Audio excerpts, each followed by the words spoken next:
PCOD is very common nowadays, and women always ask, is it possible to conceive with PCOD and what are the options? So now let us see, is it possible to conceive with PCOD? Hello everyone, I am Dr. Prachi Kulkarni, fertility specialist, 49 Fertility Center, Banjara Hills. So polycystic ovaries, which means there are multiple follicles in the ovary, is associated with an ovulation, sometimes insulin resistance, high BMI, extra levels of testosterone and androgen, which leads to acne and also irregular cycles, difficulty in conceiving. So all these are symptoms of PCOD. So PCOD patients usually have issues related to ovulation.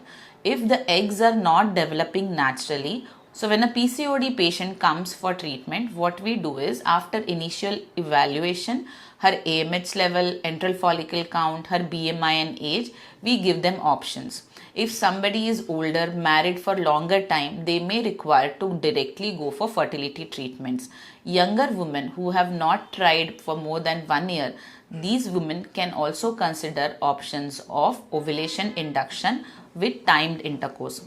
What we do in this is we give medicines to develop multiple eggs in the ovaries. Usually our aim is to grow 2 to 3 follicles in the ovary.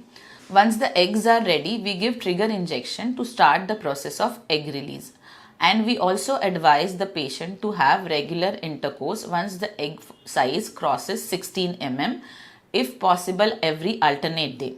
After this, we also call the patient to confirm ovulation on scan. Once ovulation is confirmed, we give medicines to support the pregnancy and we ask the patient to do a urine pregnancy test at home after 15 days. If pregnancy is confirmed, we advise the further management. This is ovulation induction and timed intercourse. Now coming to other fertility treatments like IUI and IVF. If some patient with PCOD has multiple factors like already having thyroid, high blood sugars, or even male factor infertility or some other issues either with the uterus or fallopian tubes, then such patients we advise to go directly for IUI and IVF treatment based on their reports. What we do in IUI is we give medicines and injections to develop multiple eggs, usually 2 to 3. We also monitor her endometrial thickness. When we give trigger injection, at the time of ovulation, we take husband semen sample and we further process it for IUI. So once IUI is done, we advise for the medicines for luteal phase support and we advise the woman to check urine pregnancy test at home after 15 days, and if pregnancy happens, we manage the pregnancy. Now coming to an IVF. IVF is where we grow multiple eggs in the ovary. We take out the eggs, we combine with husband's sperm and we create embryos in the lab.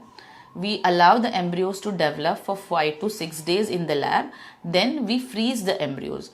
Most of the PCOD patients, because what we call it as hyper responders, they produce multiple eggs. And they also have risk of OHSS or ovarian hyperstimulation syndrome. So for this reason, what we do is we go for freeze all protocol where we freeze all the embryos and we plan the transfer in separate cycle. Once we prepare the uterus and the lining, then we put back the embryo. So this was about how PCOD patients can conceive. So either with ovulation induction and timed intercourse, IUI or IVF, based on your entire, based on the patient profile and husband's reports, we advise the patients the proper treatment. I hope this was helpful.